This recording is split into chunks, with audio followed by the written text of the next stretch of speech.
Ça va être complexe. Ça va être complexe de pas t'insulter. Mais, alors, je vais te mettre un spoiler, j'ai coupé à 2 minutes quand t'as osé parler de forêt, il y en a où? Mais,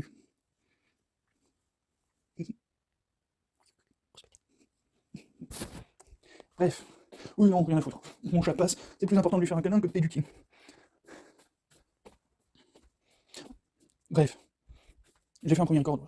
Spoiler, t'as pris cher. T'as pris très cher. Mais tu viens d'oser parler de consensus scientifique. Le consensus scientifique, c'est le plus haut niveau de preuve qui puisse exister. Si tu veux être en désaccord avec le consensus scientifique, tu peux être en désaccord avec absolument tout. Et je ne déconne pas là-dessus.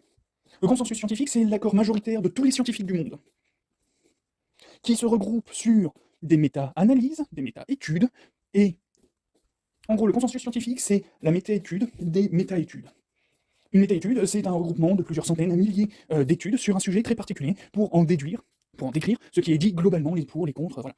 Le consensus scientifique se base sur les méta-études / méta-analyses. C'est la totalité du savoir du monde, les pour, les contre, les méta-analyses. Hein. Le but, c'est de déterminer réellement sur...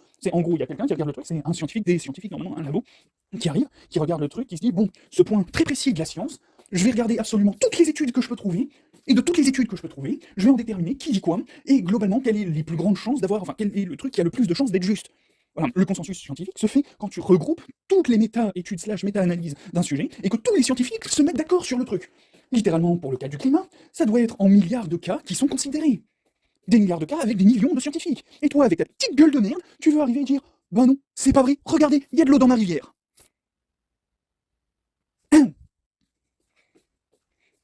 Si tu es contre le consensus scientifique, je vais te mettre un spoiler, tu es contre la Terre ronde, par exemple. Non, réellement, hein, c'est ce genre de solide. Tu es contre l'héliocentrisme, tu es contre la théorie de l'évolution, tu es contre l'électromagnétisme, tu es contre la relativité générale. Tu es contre tout. Réellement, hein, si tu commences à essayer de contredire le consensus scientifique, t'as intérêt à avoir un backup violent, mais d'une violence. Vraiment, hein, le consensus scientifique, c'est la méta-analyse des méta-analyses. Et c'est des millions, c'est pas une personne qui fait une méta-analyse, c'est pas un groupe qui fait une méta-analyse, c'est les millions de scientifiques qui ont passé leur vie à travailler sur le sujet, qui se mettent d'accord et qui disent « là, on a un truc suffisamment solide ». C'est ça le consensus scientifique. Oui, le consensus scientifique peut évoluer, mais à moins que tu sois pour le milieu de la climatologie, de la biologie et de tout ça, l'équivalent de Einstein, et encore, Einstein il n'est pas allé contre Newton et tous ses prédécesseurs, hein. Einstein il a fait que mettre la cerise sur le gâteau. Il n'y a pas de scientifique qui vient et qui te renverse la totalité d'une pensée. Ça n'est jamais arrivé dans l'histoire des sciences. Le seul moment où c'est arrivé, c'est quand il y avait des dogmes religieux. C'est le seul moment où c'est arrivé, et encore, si tu prends en compte les dogmes religieux et les débiles d'islam qui sont actuellement en train de faire la même chose que les débiles chrétiens du Moyen-Âge, dans l'Antiquité, il y avait déjà des gens qui avaient déterminé que la Terre était ronde, que le Soleil était très certainement au centre, à minima du système solaire. Alors, il n'y avait pas forcément d'univers à proprement parler, mais voilà, tout ça c'était déjà calculé. Ou à minima, c'était déjà dans les intuitions communes. Bref. Donc, à moins d'avoir un dogme religieux qui vient s'imposer et effacer le résultat de la science, tu n'as pas un seul moment de l'histoire de l'humanité où la science s'est complètement fait renverser. Il y a eu des choix entre des grandes catégories. Il y a eu, par exemple, les atomistes contre ceux qui croyaient en l'éther, ce genre de truc. Il y a eu ce genre de machin. Mais c'est parce qu'on n'avait pas de réponse absolue, c'est parce qu'il n'y avait pas de moyen d'observer le truc. Là, le consensus scientifique, il se fait exclusivement sur des trucs que l'on peut observer.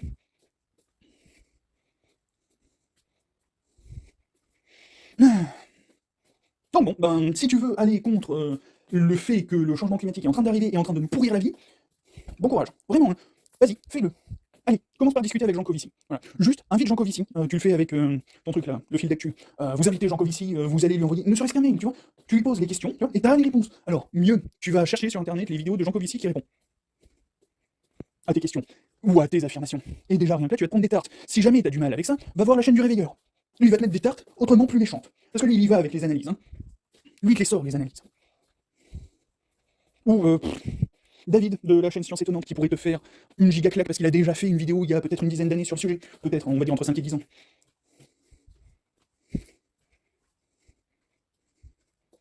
Le consensus scientifique, c'est vraiment pas une blague, c'est le plus haut niveau de certitude. Si tu veux, comme je te l'ai dit tout à l'heure, on croit en la théorie de l'évolution parce que le consensus scientifique n'a rien trouvé contre ça. Et n'a trouvé que des raisons d'aller vers là. On croit en l'électromagnétisme parce que le consensus scientifique n'a rien trouvé contre. C'est ça le concept. Alors, techniquement, c'est pas on croit. En termes de population ignorante, c'est de la croyance. En termes de scientifique et de consensus scientifique, c'est du savoir. Et c'est pas un truc... Alors, oui, si tu veux, tu peux choisir un petit peu comme croire en Dieu ou non. Mais là, en l'occurrence, c'est du savoir. Pour toi, si tu veux, tu peux ne pas croire au changement climatique. Si tu veux. Mais n'essaie pas d'inviter des gens à le croire, n'essaie pas de prétendre défendre, ne serait-ce que les agriculteurs qui se prennent des gelées tardives, et qui flinguent la totalité de leur agriculture, qui se prennent des pluies torrentielles par période, par épisode, qui vont noyer la totalité de leur agriculture. Bref, tu prétends défendre les agriculteurs, t'es là en mode « Oui, sans vous, on meurt, prenez le pouvoir !» Sombre demeuré, t'as discuté avec un seul d'entre eux? Non, parce que le moment où il va t'expliquer, il va peut-être pas comprendre le truc, parce que, encore une fois, comme je l'ai expliqué dans un des derniers records, ils sont juste formés à conduire un tracteur et acheter des graines et des pesticides à Bayer. Bon, voilà, normalement ils sont censés avoir, pour avoir le droit de gérer une parcelle, ils sont censés avoir un master en biologie, au moins une petite licence, quelque chose comme ça, en biologie, hein, et si jamais c'est juste une petite licence, c'est une licence dans le biotope dans lequel ils vont prendre leur parcelle. Bref. Mais là, actuellement, les agriculteurs, ils sont en train d'en chier sévère, justement parce que le climat est en train de leur taper sur la tronche. Tu parles de nappes phréatiques qui seraient pleines à dégueuler, on a perdu la moitié du niveau de nos nappes phréatiques.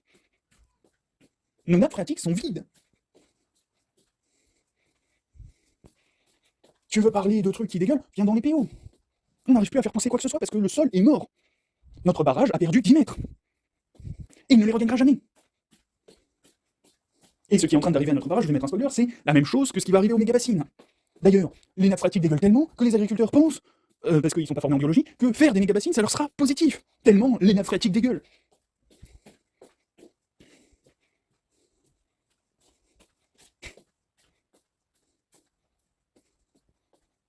Bien entendu, il y a le drama pour les mégabassines, c'est parce que les nappes phréatiques sont en train de dégueuler et que les agriculteurs n'ont aucun problème de flotte. Littéralement aucun. Pas du tout, ça n'existe pas les problèmes de flotte chez les agriculteurs. Les Indiens crèvent à 55 degrés. En été, ça n'arrive jamais, c'est-à-dire qu'avant ça, ils étaient à 40-45, et quand ils arrivaient à 45 ou tournaient autour de 45, c'était les étés du siècle. Là non, c'est des étés à 55 degrés. Et 45 degrés, ça va, c'est un peu comme nous. En 2003, canicule, exceptionnelle, canicule jamais vue jusque-là, 33 degrés dans les PO. Généralement, Perpignan, c'est là où il fait le plus chaud, hein, ou un des endroits où il fait le plus chaud de France. 33 degrés pendant 2 semaines, c'était une canicule.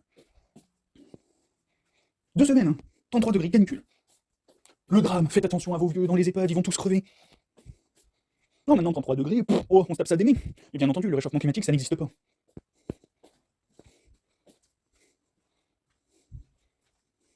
Le truc exceptionnel de 2003, c'est la norme à partir de 2023. En 20 ans. Je me tape des étés à 37.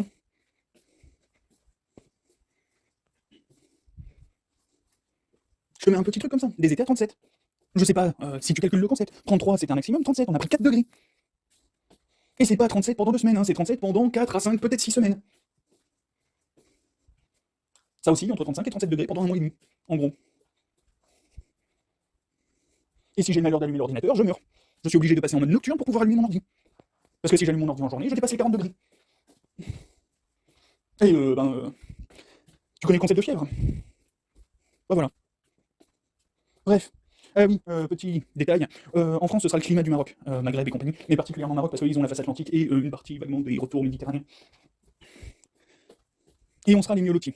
Parce que Allemagne et tout le reste, en fait, eux, ils sont de l'autre côté des Alpes. Et ils ont tout le courant, nous on va avoir en gros l'air chaud de l'équateur chauffé par le Sahara, il va être vaguement refroidi, réhumidifié plutôt par la Méditerranée, et on aura les courants du nord de l'Atlantique qui vont taper et qui vont être le tout condensé et mélangé dans la cloison Pyrénées-Alpes, Vosges et tout ça, et ça va tourner autour du Massif central. Nous on sera les mieux lotis, c'est-à-dire que nous on a des chances de pouvoir faire une agriculture. Plus précisément, on a le choix entre le statut de forêt vierge type Amazonie, ou le statut désert type Sahara. On a actuellement le choix entre ces deux trucs. Mais je te mets un spoiler, il faut qu'on balance des arbres qui sont capables de monter à 20-30 mètres, et qu'ils aient le temps de monter à 20-30 mètres pour pouvoir retenir l'eau au niveau du sol, et derrière ça développer toute l'agriculture en dessous des arbres, en dessous de la cime des arbres. Bref, reconstruire une gigaforêt. Donc on a le choix. Actuellement là on est peut-être une vingtaine d'années pour vraiment planter les arbres et les avoir viables. Si on arrive à faire ça, on a peut-être une chance de s'en sortir. Sinon, Maroc, voilà, et va faire un tour au niveau agriculture pour le Maroc, tu vas voir que c'est très drôle. En comparaison de ce qu'on fait en France actuellement, tu penses que les agriculteurs peuvent nous nourrir? Attends de voir avec le changement climatique. Et c'est déjà en train d'arriver, encore une fois, tu te mets devant ta rivière, moi si tu veux, je me mets devant ma rivière à sec en été. Moi j'ai ma rivière dans laquelle je pouvais aller patauger quand j'étais gamin. Là actuellement, elle n'existe plus. En été, elle n'existe plus. Bref.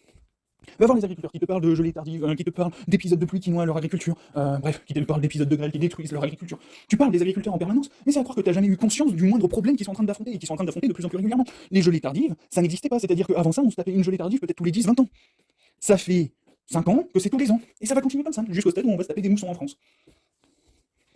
Bref, tu oses parler de venir contre le consensus scientifique, tu oses parler de la science c'est justement ça, d'aller contre. Bah vas-y, tu sais quoi, vas-y, mais le consensus scientifique, encore une fois, c'est la méta-analyse des méta-analyses. Et les méta-analyses, c'est tout, à un instant donné, tu fais le check-up d'absolument tout, pour savoir quel est l'état actuel des connaissances sur le truc. C'est une méta-analyse, ça cherche pas à faire pour, à faire contre. Ça pèse, le pour et contre, ça regarde tout, absolument tout, et ça dit, c'est plutôt ça. Et le consensus, ça dit, globalement, les méta-analyses, elles disent ça, et nous, on n'a rien à dire contre. Chose.